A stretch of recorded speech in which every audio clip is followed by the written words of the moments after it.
If you're building a remote sales team right now, you're probably dealing with the same nightmare other businesses are dealing with and facing. Your best closer might have just quit without notice, or your appointment setter stopped showing up after 3 weeks. And you hired someone that seemed perfect in the interview process, but they're completely destroying your team's culture. And meanwhile, you're watching other business owners build these incredible remote sales teams where people stay on for years, hit massive numbers, and actually love their jobs. Now, what's the difference between a sales team that burns out and flakes versus one that actually stays loyal and performs at the highest level possible? And in this video today, I'm going to share with you the exact framework that I personally learned from my Olympic swimming background that I now use to build and manage sales teams. Because leading a sports team and leading a sales teams are almost identical. And I'm also going to back everything up with real research that shows exactly why most sales teams failed and also how to build one that doesn't fail.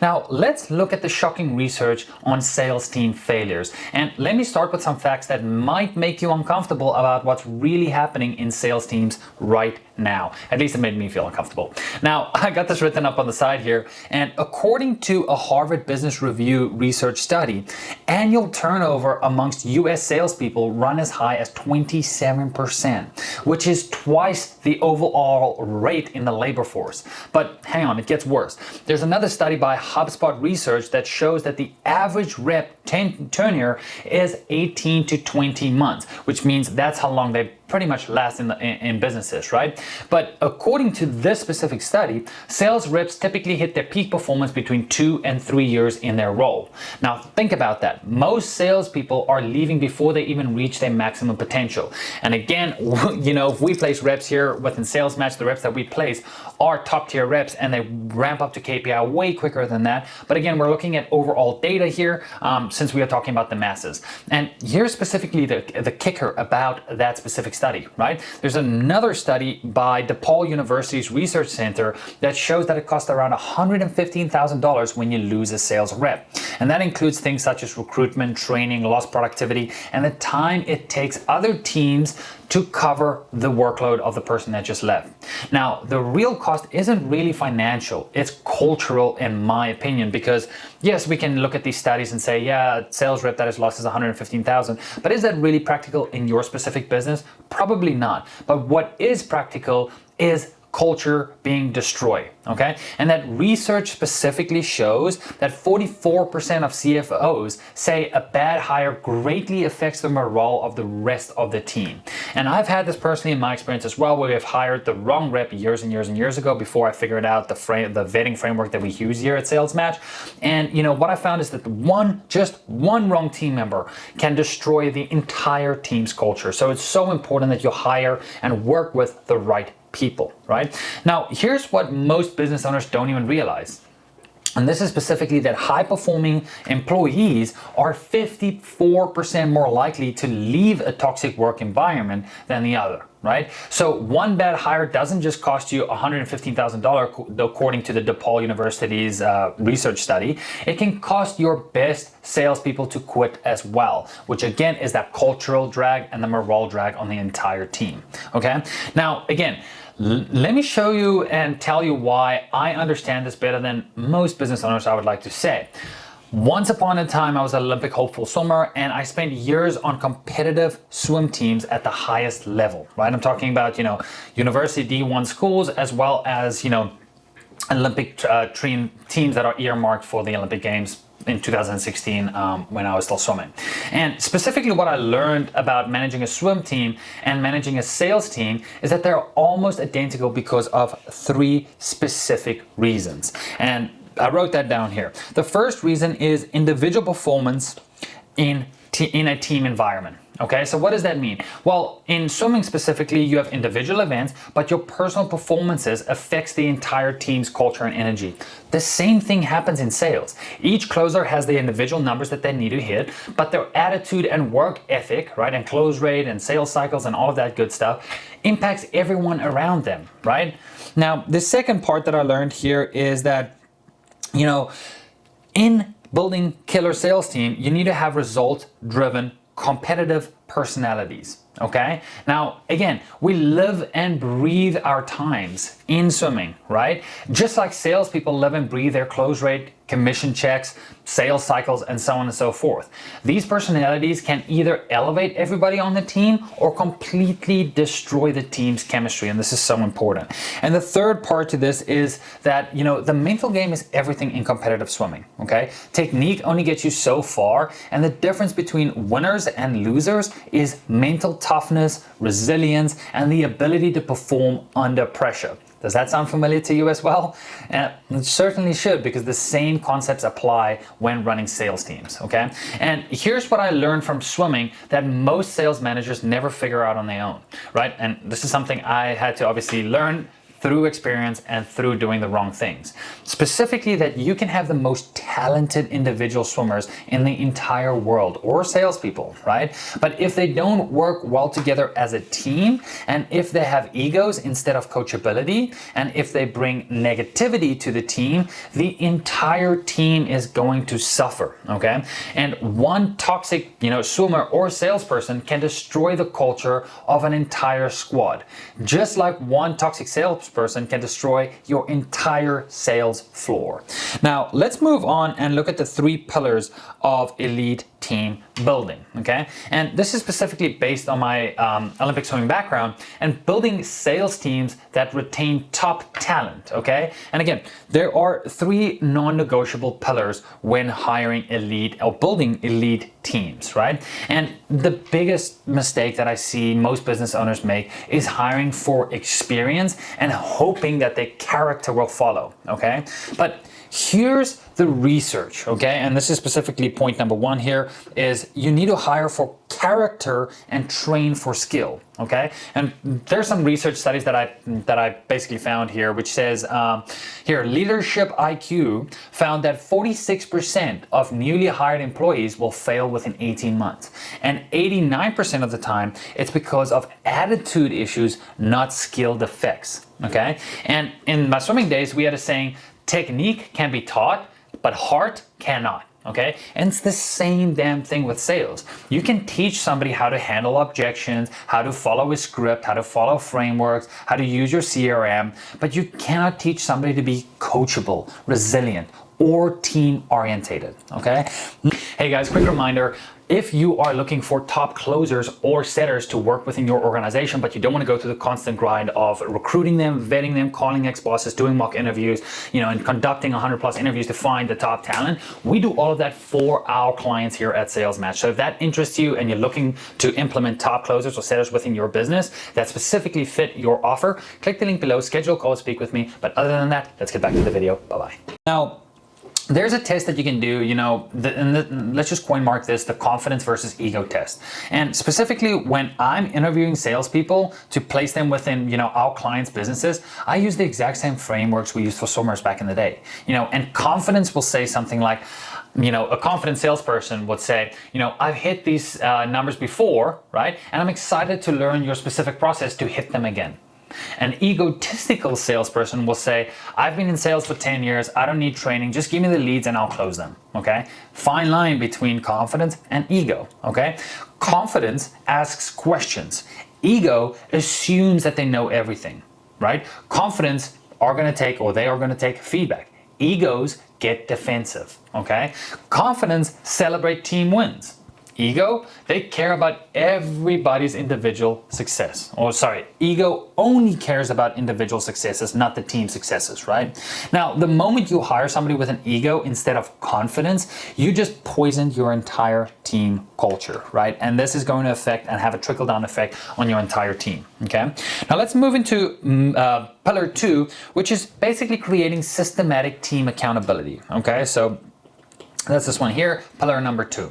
Now again, when we were training on the Olympic team specifically, every swimmer's performance was tracked daily. I'm talking about times, technique scores, attendance. Everything was measured and shared with the team so everybody could see everything. This same thing applies with sales teams. But again, most business owners track individual metrics without creating team accountability. And here's what I specifically learned in my businesses throughout the year.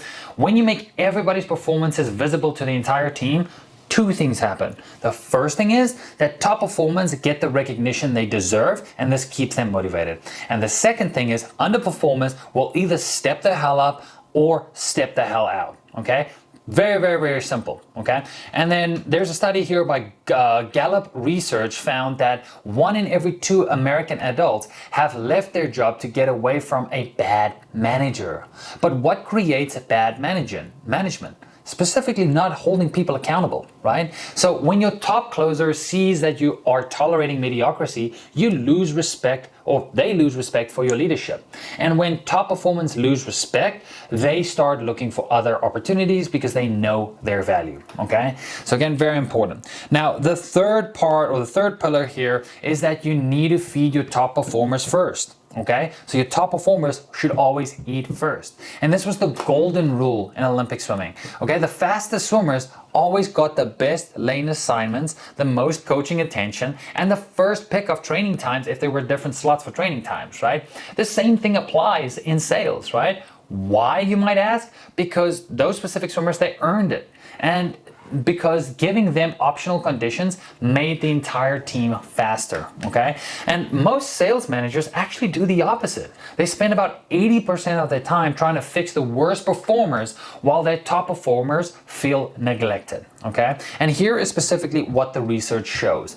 Sales professionals who spend at least 4 hours on selling activities are happier in their role. But the average sales rep spends less than 1/3 of their time on sales activities, right? Your top performers want to sell, not sit in meetings and, listen to why bottom performers aren't hitting quota, okay? And I have been I learned this lesson a couple of years ago, about 3-4 years ago. When I had top performers that were hitting KPIs, they did not want to be in the daily meetings. Why? Because they were hitting KPIs, and every single time they would just listen to the bottom performers not hitting quota, me specifically going over why they're not hitting quota, how to avoid hitting quota. Again, your top performers will leave if they feel like they're being micromanaged or if their time is being wasted, okay? Now again, specifically for your top performers, right? Feed your top performers by giving them the hottest leads first, okay? Your top performers get the best leads. That's it. If you want the best leads and you're on the team, guess what? Increase your KPIs, be in the top performance or be in the leaderboard, and then you will get hotter leads. And when you receive hotter leads, it's easier to stay at the top, right? Now, also another way to feed your top performers are by providing advanced training and coaching. Super, super important. Also, in addition, creating clear career advancement paths. They need to be able to see that, hey, I can grow within this company, and if I hit these KPIs, or if I do this, and this, then I will grow into the position that I need to be in, or maybe that's into a sales leadership position, and maybe it's just by getting hotter leads. If they hit these specific KPIs with this specific channel of leads, they might get leads from this specific channel, which is a warmer inbound leads, right, than the colder audience. And again, the final part here is protecting your closers' time from administration tasks, okay? Again, whether that's getting them an executive assistant or just an assistant in general to handle those administration tasks, super, super, super important, okay? Now, let's move on to the hiring process that, in my opinion, prevents disasters from happening, okay? And again, let me show you the exact hiring process that prevents bad hires from destroying your team culture, okay? Now, the first part to this is your character filter, okay? And before I even look at anybody's resume, I put them through what I basically call the Olympic category or character assessment, okay? So I'm gonna ask them a bunch of questions, right? Question number 1 is, tell me about a time you didn't hit your goals. What did you do, okay? Now, if we ask them that, and they answer this will be a red flag, right? If they blame external factors such as the market, leads, or competition, red flag, okay? A green flag is where they take ownership and explain what they learned and how they're gonna prevent that in the future, okay? Another question that I can ask is, let's just see here. How do you handle feedback when you're told you're doing something wrong? A red flag answer, right? The person I'm interviewing will get defensive or make excuses. A green flag answer is when they ask clarifying questions and they want to improve, okay? Another question we can ask here is, let's think here. What would your last team member say about working with you? Very, very important, right? Because again, another way you can phrase this is, what do you think your last team members are gonna say about you when I give them a call, okay? Specifically add in when you give them them a call, okay? Because then you're gonna get more truthful answers, okay? Because I created a whole video about a lot of salespeople, and not just salespeople, but employees in general will lie in their resumes and lie in the interview process just to get the job done. Okay, so it's super important that we back this up by saying, hey, when we call your ex-teammates, what are they going to say about you? A red flag answer is when they're going to talk negatively about previous teammates or employers, okay? A green flag answer is when they're going to focus on collaboration and team success and tell you about the team wins. Remember that research specifically shows that 85% of employers have caught applicants lying on their resumes. Skills can be verified, but character reveals itself under pressure. Please remember that. Now, the second phase to this is going to be your skill assessment, right? So again, only after someone passes the character filter do I test their skills, okay? And I'm gonna give them real life scenarios such as, you're on a call with somebody who's interested but says they need to think about it. Show me how you handle that, okay? Now again, I'm not specifically looking for perfection here. I'm looking for coachability. Do they ask questions? Do they adapt when I give them feedback? Right? Very, very, very important. Now, the third phase here is the actual team integration test, okay? And here's where most business owners mess up. They hire in isolation, okay? And I have had, potential hires shadow actual calls and interact with current team members. Why? Because one toxic employee causes valuable team members to leave, right? With 54% of employees reporting they've left jobs due to poor workplace culture. Okay, and that's a statistic, I forgot exactly where I pulled that from, but you can pull that out online as well. Now, the point here is that your existing team will tell you everything you need to know about whether someone will fit in or not. Okay, very, very important. And the fourth phase here that we need to go into here is the 90-day probationary period, okay? And in my Olympic swimming days, making the team was just the beginning. You had to prove yourself every single day in practice. The same thing goes with sales hires. I give everybody a 90-day probationary period with clear metrics, specific activity goals, calls, emails, follow-ups, specific conversion benchmark, team collaboration scores, and coachability assessments. Because most bad hires reveal themselves within 16 weeks, according to a survey done with senior managers. And again, don't wait, right? If somebody isn't working out, address it immediately. Stop saying, I see founders say this so much, oh, they'll get better next month, they'll get better next month. Next thing you know, a year has gone by and you're still stuck with mediocre salespeople, okay? Now, again, there's a reason that people say hire slow, fire fast, right? And that principle is the most important lesson I learned from my swimming days that every business owner needs to understand, right? And again, one negative person can destroy years of team building culture, right? And I've seen swim teams where one toxic athlete, even if they were fast, completely destroyed the training environment for everybody on the team, okay? And it's not okay when this happens, right? And I've seen the same thing happens in sales teams. Basically, if I can think back, I once hired a closer who had impressive numbers on paper. Great interview, great references, everything seemed perfect. But within 30 days, I noticed my other team members were becoming negative, missing team calls, and their performance were just dropping. Why was this happening? Well, I basically found out that this person was constantly complaining, making excuses, and creating drama amongst the team. Even though they were hitting their personal numbers, they were costing me way more in lost productivity from my other team members, okay? And then I found a study as well that says that research shows that 95% of CFOs say that a poor hiring decision impacts team morale, with 35% of them saying that morale is greatly affected, okay? So again, a little bit of a confusing stat there, but the point is that, one team member can affect your entire team's culture, and it is your job as a sales leader to protect your team's culture, okay? And that's when I learned the most expensive lesson in business, which is tolerating mediocrity is the fastest way to lose your top performers, and I have personally dealt with this before, okay? Remember that your best people want to work with other best people, okay? The moment you show them that you'll accept anything less, they'll start looking for other opportunities elsewhere. Remember, the closers and setters we hire here on behalf of businesses, they are really, really good. They're top performers, top in the industry, right?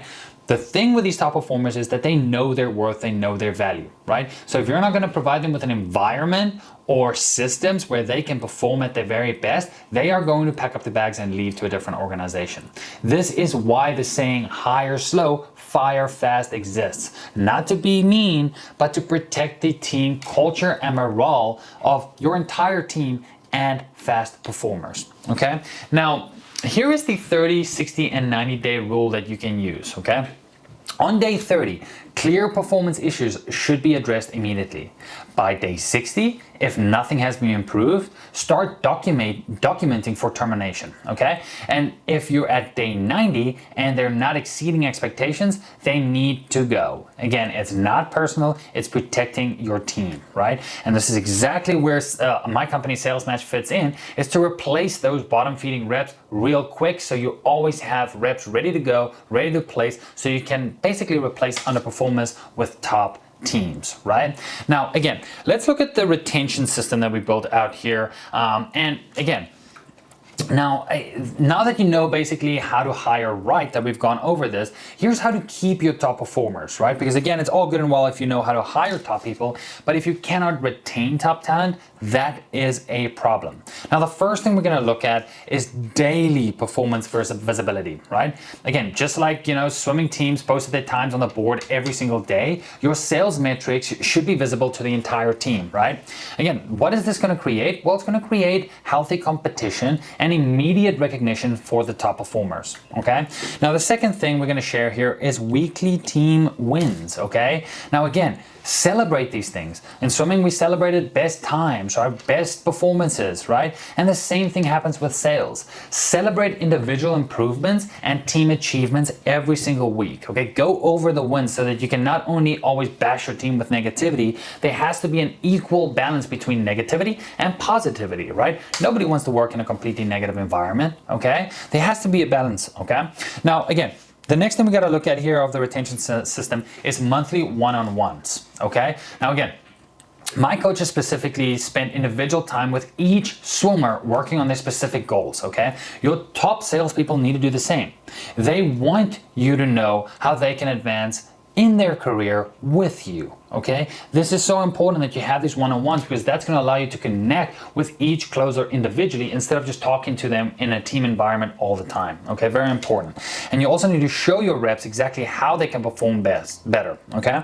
Now, the fourth part to the retention system here is quarterly retreats and training, okay? And research specifically shows that workplaces with formal recognition, right, or formal recognition programs, I should say, have a 31% less voluntary turnover than those without these programs, okay? So invest in bringing your teams together and invest in their growth. It is super, super important that you show that you actually care about your teams, right? Very, very, very important. Now, again, the efficiency protocol that, or protection protocol we can say is that, remember that sales professionals who spend 4 or more hours on selling activities are happier in their role, right? But the average rep spends less than 1/3 of their time on sales activities. Again, crazy kind of stat there, but again, closers want to do what they do best, which is close deals. They don't want to spend time in meetings that are unproductive. They don't want to spend a lot of time on administration tasks, because they want to do what they do best, which is close deal. And again,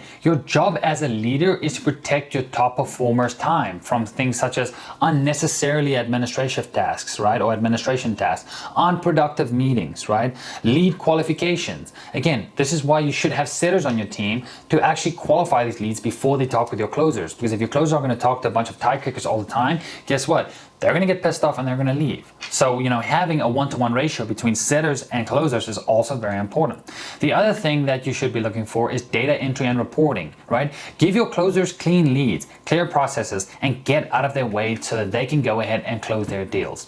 Look, building sales teams that doesn't burn out or flake is not rocket science, but it does require a lot of discipline, right? And most business owners want the results of, an Olympic level team without putting in the work to build an Olympic level culture, okay? They hire fast, hope for the best, tolerate mediocrity, and then wonder why the top performers keeps leaving, right? But now that you know the truth, your sales team is only as strong as your weakest link, and your top performers will only stay if you protect the culture of the team that they want to be a part of. So if you're looking for top performers such as closers or appointment setters, but you don't want to go through the hustle of, finding them, recruiting them, vetting them, calling ex-bosses, doing mock calls with them, looking at past calls that they have, looking at the KPIs, we do all of that for our clients, and then we provide them with the cream of the crop candidates that we have actually found. Now, if that interests you, click the link below, schedule a call to speak with me, and I'll see you on the other side. But hopefully this video helped you and you got a lot of value out of this video.